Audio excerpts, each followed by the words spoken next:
This is a question which has been sent in from Australia, and it's based on verse 35 of Surah An-Nisa. And because the question is in 3 parts, we are requesting permission from Mazur if we could present it in 3 separate parts. You first tell the question, and I'll decide about the parts later. Give the whole question, so that I'll decide if the answers are interconnected, and I'll answer all the 3 parts in one. All right. So the verse is verse 35 of Surah 4, which is An-Nisa. A'udhu billahi minash shaitanir rajeem. I'm going to read just that part, if possible, which is the subject of the question. وَاللَّاتِي تَخَافُونَ نُشُوزَهُنَّ فَعِذُوهُنَّ وَاهْجُرُوهُنَّ فِي الْمَضَاجِعِ وَاضْرِبُوهُنَّ. Et quant à celles dont vous craignez la désobéissance, admonestez-les et laissez-les seules dans leur lit et châtiez-les.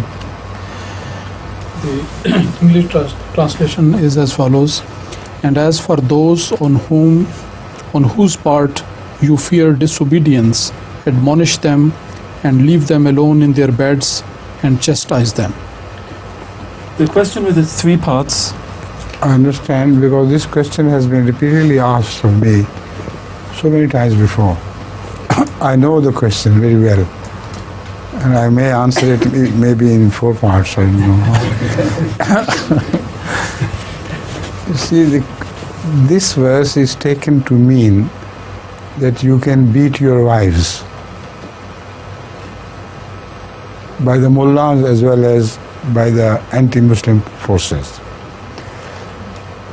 And the translation is also made slightly more mildly than it should be the case of nushuz. Nushuz has been translated into English, if you fear disobedience. It is not so. Nushuz means violence on the part, disobedience with violence against you, rebellion. So if a woman indulges in rebellion against her husband, who is kind and well disposed, then should he punish her, or should he hand her over to the police? Look at the steps the Quran suggests. First of all, the Quran does not permit the husband to punish such a woman, to bodily punish such a woman. It suggests a way of reformation in which both husband and women are punished together. Because when you leave them alone in their beds, perhaps more than the women, husbands suffer. It's a fantastic verse. People don't understand it, don't go into the depth of this verse. And if you do it for 1 month and still they are after your skin, they are so rebellious, they are nasty women, then after this another measure is suggested.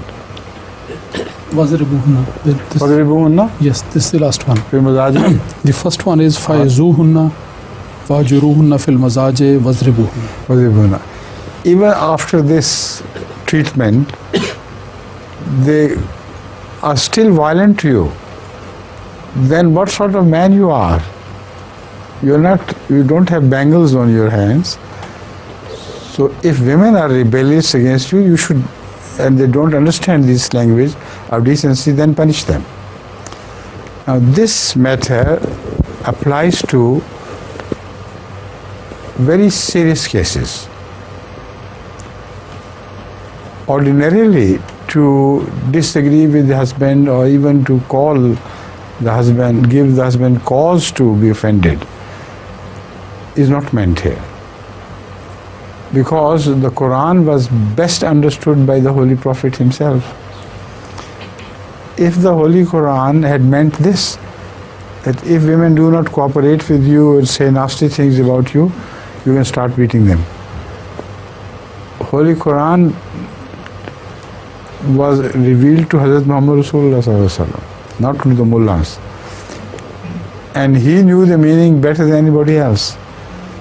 And he never raised even his little finger against his wives, about whom the Quran says that at times they were almost rebellious against Muhammad Rasulullah.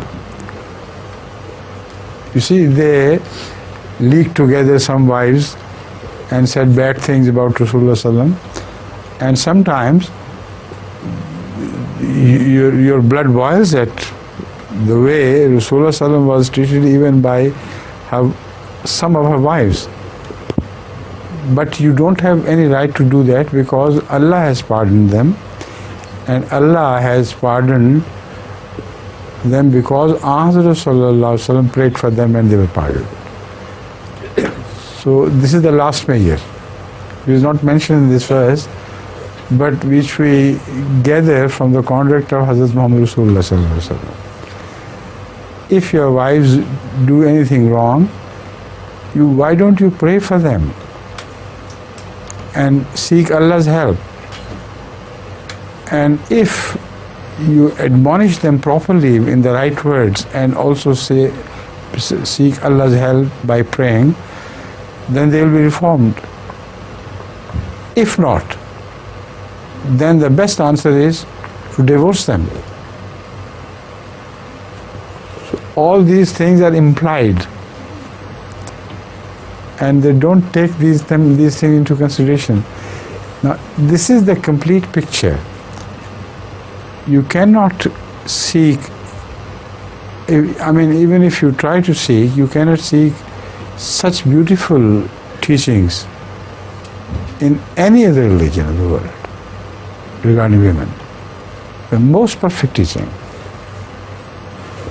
Yes.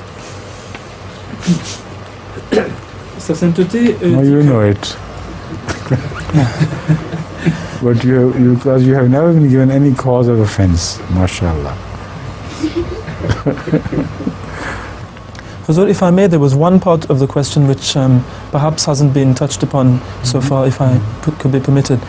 It's that since it's only against the wife that we see this measure is being taken, what rights do the wives have to balance that off? You see, wives are weaker sex.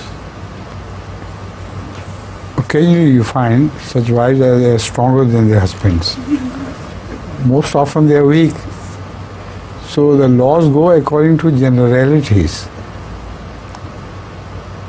There are exceptions in every law. So if God permits women to rise against husband, they would be beaten back. Like mashed potatoes. So the Holy Quran is very wise, but in such case, such women have a right immediately for separation. And that is why separation is made easier for women rather than for men. For men, the courts are made and you have to appear for 3 months before courts, qaza, etc., and to prove that you have a legitimate cause for divorcing your wife. And as far as wives go, we know from the conduct of Muhammad Rasulullah that some women went to Rasulullah and said, I want divorce. He said, does your husband beat you? He said, no. He's very kind. Is he stingy on you? Doesn't give you enough food, etc.? Oh, he's very wealthy and takes good care of me. Speaks harshly? No, he's very kind. Does he not love you? He loves me so much. Then why? Because I don't love him. I've tried my best, but I can't love him. So I can't give back what I should morally give back to him. So yes, it's enough reason. Get divorced. So if the divorce is made so easy for the sake of women, all these problems are resolved accordingly. Yes. Donc il y avait une